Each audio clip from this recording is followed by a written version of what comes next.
ایک یہودی تھا، بلکہ یہودیوں کا عالم تھا. اس نے ایک دن حضرت بلال حبشی سے کہا کہ مجھے پتہ چلا ہے کہ آپ حضور کے مہمانوں کے لیے سارے بندوبست کرتے ہیں اور بعض اوقات آپ قرض بھی لیتے ہیں، تو میرے پاس کچھ اضافی پیسے پڑے ہوتے ہیں، مجھ سے قرضہ لے لینا. حضرت بلال نے کہا ٹھیک ہے، قرضہ اس سے لے لیا. ایک مقررہ میعاد، ایک وعدہ اس کے ساتھ طے ہو گیا. سیدنا بلال حبشی رضی اللہ تعالیٰ عنہ نے وہ پیسے لا کے مہمانوں پر خرچ کر دیے. ابھی اس وعدے میں نا پیسے لوٹانے میں کچھ دن باقی تھے. نبی کریم علیہ السلام، سیدنا فاروق اعظم، چند اور صحابہ مدینہ منورہ کے ایک چوک میں موجود تھے، تو وہ یہودی مطالبہ کرنے آ گیا. آپ کو میری پوری بات کی سمجھ آ رہی ہے؟ یعنی ابھی جو معاہدہ ہے، جو طے شدہ تاریخ ہے، اس میں دن باقی ہیں. اس نے آ کے کہا میرے پیسے دیں. تو نبی پاک علیہ السلام نے فرمایا ابھی تو وعدے میں وقت باقی ہے. اس نے معاذ اللہ سخت باتیں کرنی شروع کر دی، سخت. اب آپ کے پاس دلیل بھی ہو، آپ سچے بھی ہوں، وعدے میں ٹائم بھی ہو، تو کسی کی سخت بات سنی جاتی ہے. اور جہاں بھائی وعدہ آئے گا تو دیکھی جائے گی تیری اتنی ضرورت. اب جب اس نے سخت بات کی تو سیدنا عمر فاروق نے تلوار پہ ہاتھ رکھا. حضرت عمر ہے نا، شیر ہے نا اللہ رسول کے، ہاتھ رکھا تلوار پر.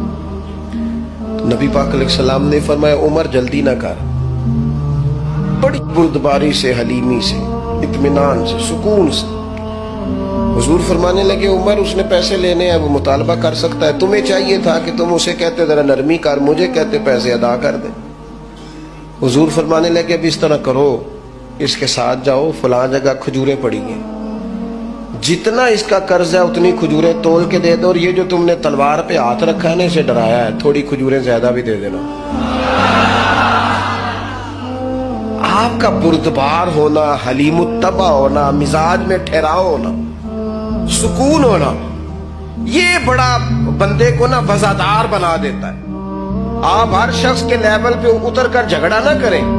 میں نے دیکھا ہے سیانا بیانا آدمی بچوں کے ساتھ بحث کر رہے ہیں، سمجھدار آدمی ہو کے ایک نادان سے گفتگو کر رہا ہے. میں نے شاید پہلے بھی آپ سے کہا تھا کہ میرا ایک فتویٰ ہے، اس سے اختلاف بھی کیا جا سکتا ہے. میرا فتویٰ یہ ہے کہ میاں بیوی کے جھگڑے میں اکثر قصور میاں صاحب کا ہوتا ہے.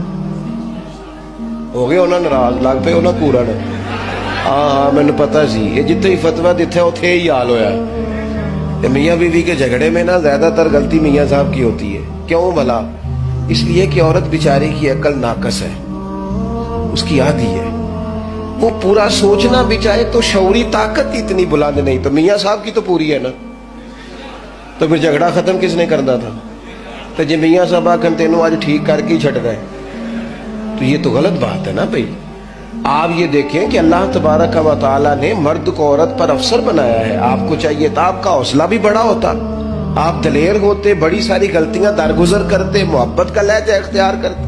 آپ کو یہ حق حاصل نہیں تھا کہ آپ بے جا سختی کرتے.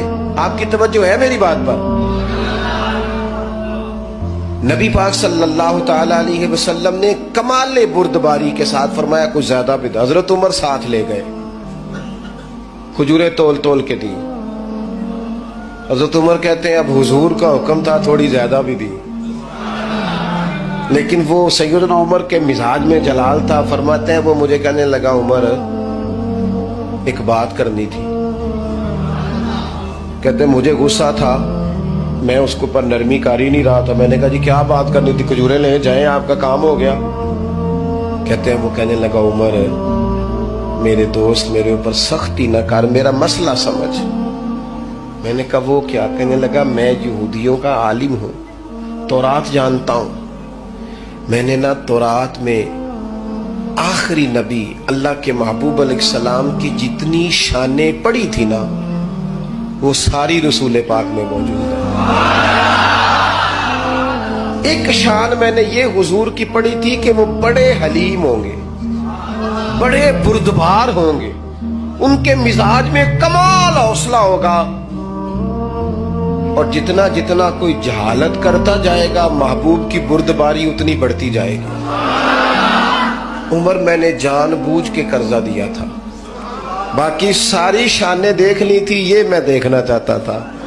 میں نے قرضہ بھی جان بوجھ کے دیا، وقت سے پہلے بھی جان بوجھ کے آیا، سخت باتیں بھی معاذ اللہ کی، لیکن جب رسول پاک صلی اللہ علیہ وسلم کی بردباری، حوصلہ اور وفاداری دیکھی تو عمر اب تو مہربانی کرنا، مجھے لے چلنا.